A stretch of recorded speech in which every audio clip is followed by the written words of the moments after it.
विश्व भारती विश्वविद्यालय के दीक्षांत समारोह में पीएम मोदी संबोधित करें, सीधे रुख करेंगे। माता पिता को, गुरुजनों को मैं बहुत बहुत बधाई देता हूं, अनेक अनेक शुभकामनाएं देता हूं।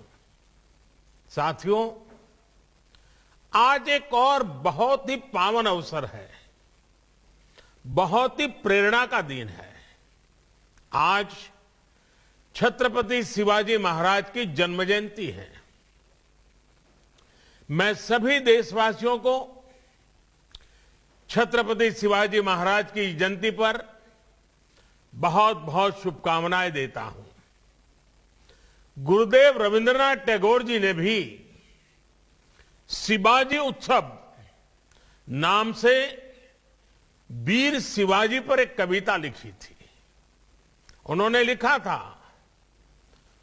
कौन दूर शताब्देर, कौन दूर शताब्देर, कौन एक अख्यात दिवसे, नाही जानी आजी, नाही जानी आजी।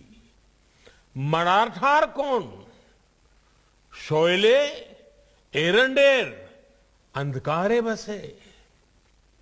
हे राजा शिवाजी, तब भाल उद्यासियाए भावना, तैत प्रभावत ऐसे छिल नामी। एक धर्म राज्य पाशे, एक धर्म राज्य पाशे, खंड छिन्न विक्षिप्त भारत, बंधे दिव आमी। यानी एक शताब्दी से भी पहले किसी एक अनाम दिन, मैं उस दिन को आज नहीं जानता, किसी पर्वत की ऊंची चोटी से, किसी घने वन में, ओ राजा शिवाजी, क्या ये विचार आपको एक बिजली की रोशनी की तरह आया था? क्या ये विचार आया था कि छिन्न भिन्न इस देश की धरती को एक सूत्र में पिरोना है?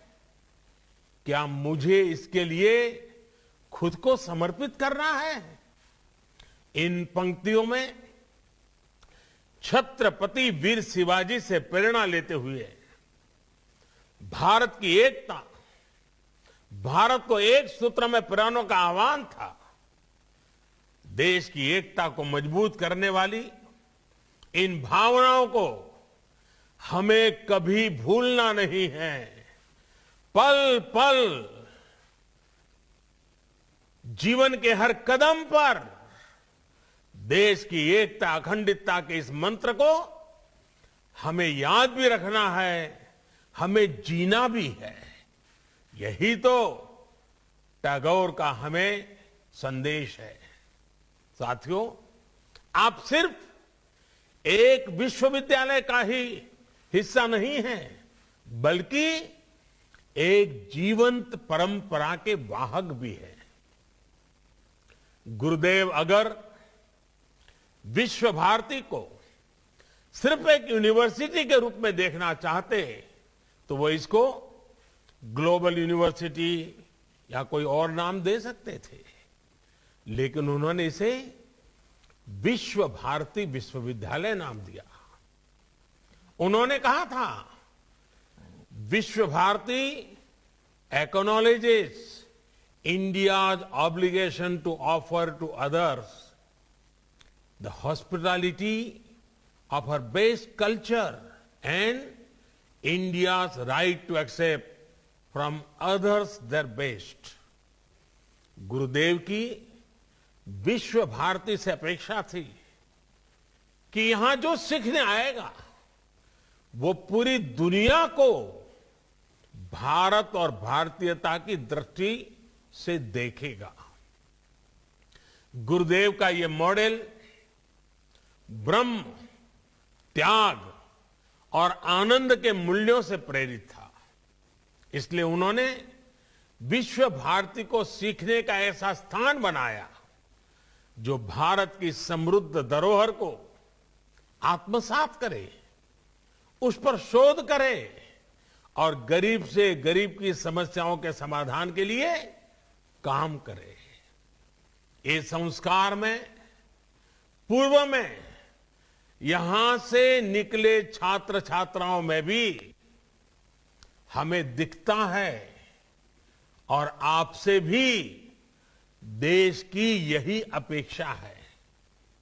साथियों, गुरुदेव टैगोर के लिए विश्व भारती सिर्फ ज्ञान देने वाली, ज्ञान परोसने वाली एक संस्था मात्र नहीं थी। ये एक प्रयास है भारतीय संस्कृति के शीर्षस्थ लक्ष्य तक पहुंचने का, जिसे हम कहते हैं स्वयं को प्राप्त करना। जब आप अपने कैंपस में बुधवार को उपासना के लिए जुड़ते हैं तो स्वयं से ही साक्षात्कार करते हैं। जब आप गुरुदेव द्वारा शुरू किए गए समारोह में जुड़ते हैं तो स्वयं से ही साक्षात्कार करने का एक अवसर प्राप्त होता है। जब गुरुदेव कहते हैं आलो अमार आलो ओगो आलो भुवन भारा, तो ये उस प्रकाश के लिए ही आह्वान है जो हमारी चेतना को जागृत करती है। गुरुदेव टैगोर मानते थे विविधताएं रहेगी, विचारधाराएं रहेगी, इन सब के साथ ही हमें खुद को भी तलाशना होगा। वो बंगाल के लिए कहते थे बांग्लार माटी बांग्लार जल, बांग्लार वायु बांग्लार फूल, पुण्य हो पुण्य हो पुण्य हो हे भगवान। लेकिन साथ ही वो भारत की विविधता की भी उतना ही गौरवगान बड़े भाव से करते थे।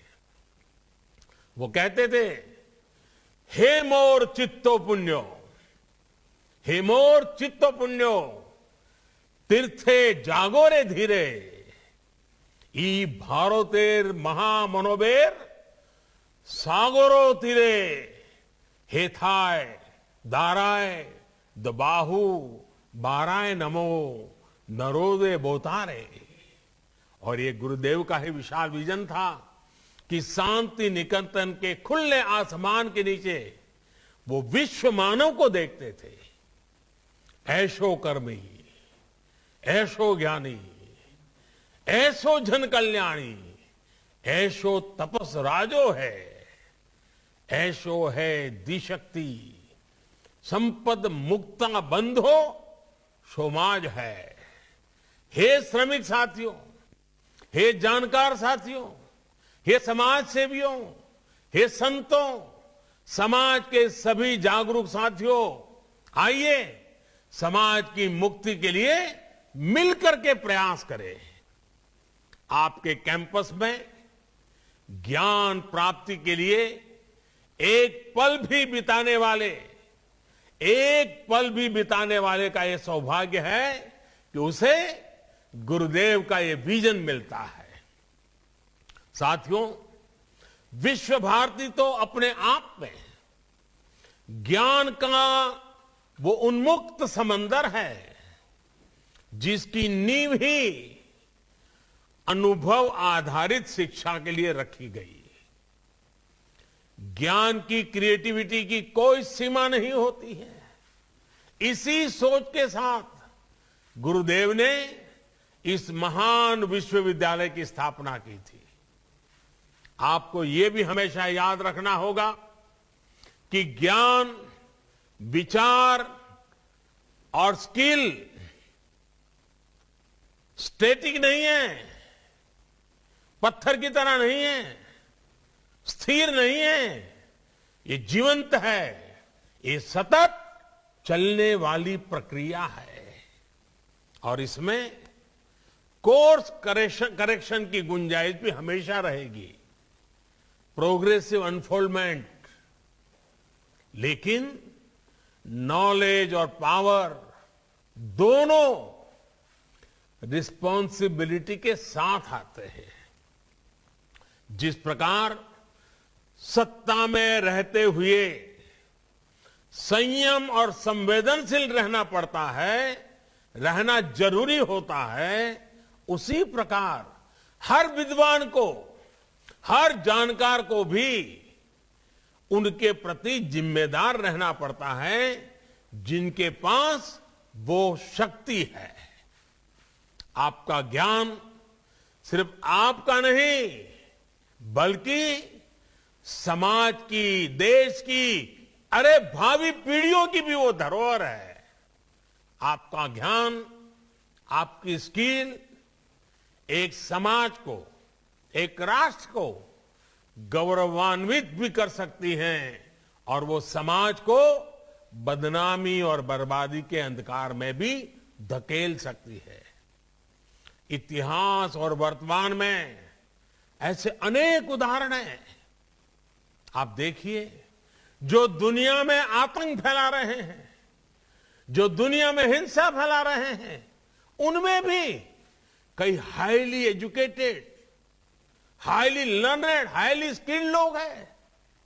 दूसरी तरफ ऐसे भी ये लोग हैं जो कोरोना जैसी महामारी से दुनिया को मुक्ति दिलाने के लिए दिन रात अपनी जान की बाजी लगा देते हैं, अस्पतालों में डटे रहते हैं, प्रयोगशालाओं में जुटे हुए हैं।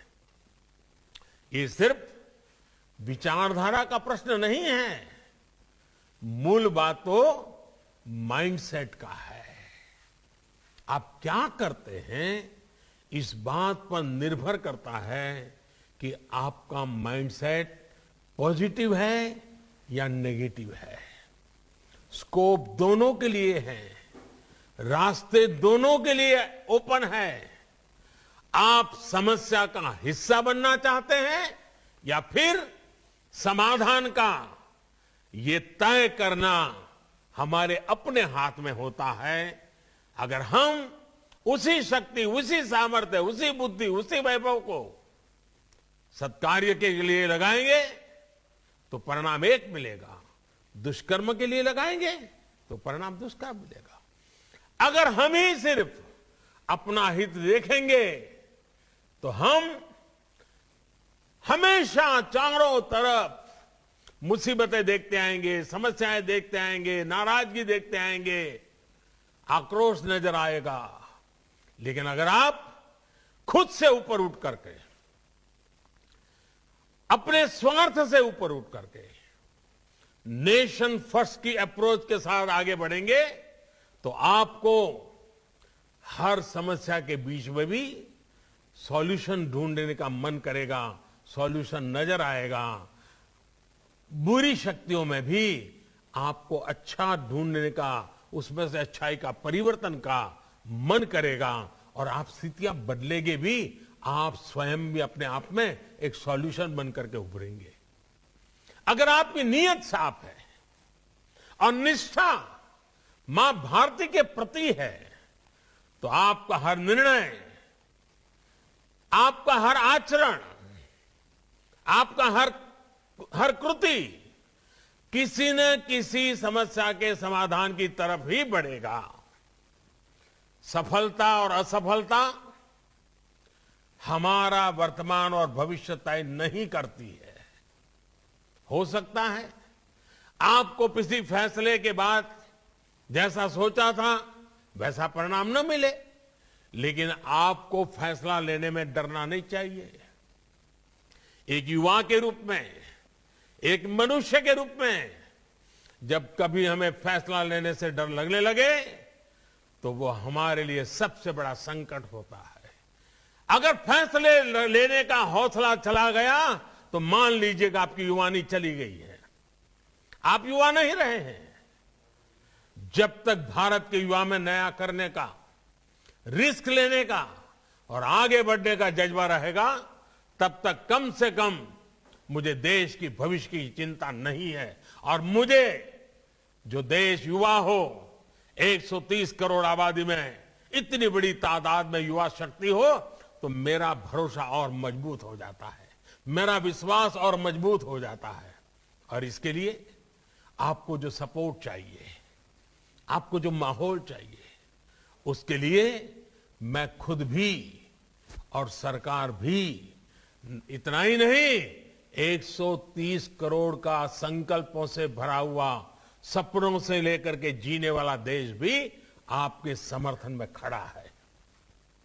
साथियों, विश्व भारती के 100 वर्ष के ऐतिहासिक अवसर पर जब मैंने आपसे बात की थी, तो उस दौरान भारत के आत्मसम्मान और आत्मनिर्भरता के लिए आप सभी युवाओं के योगदान का जिक्र किया था।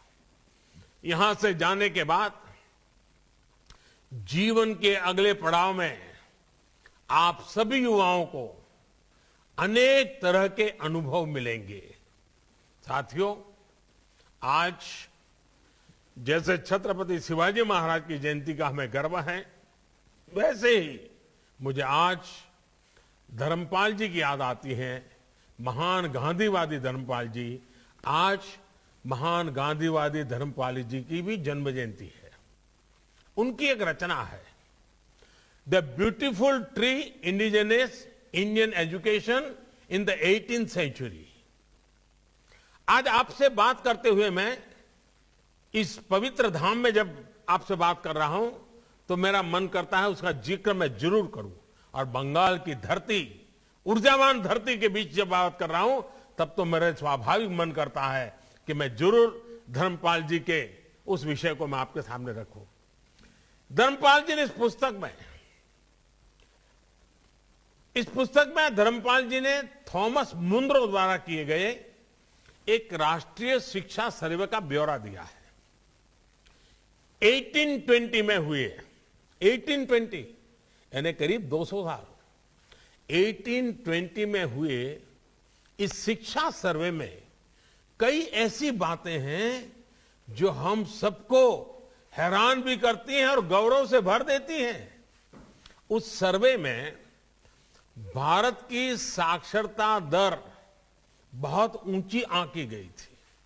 सर्वे में यह भी लिखा गया था कि कैसे हर गांव में एक से ज्यादा गुरुकुल थे, और जो गांव के मंदिर होते थे वो सिर्फ पूजा पाठ की जगह नहीं, वे शिक्षा को बढ़ावा देने वाले, शिक्षा को प्रोत्साहन देने वाले एक अत्यंत पवित्र कार्य से भी गांव के मंदिर जुड़े हुए रहते थे।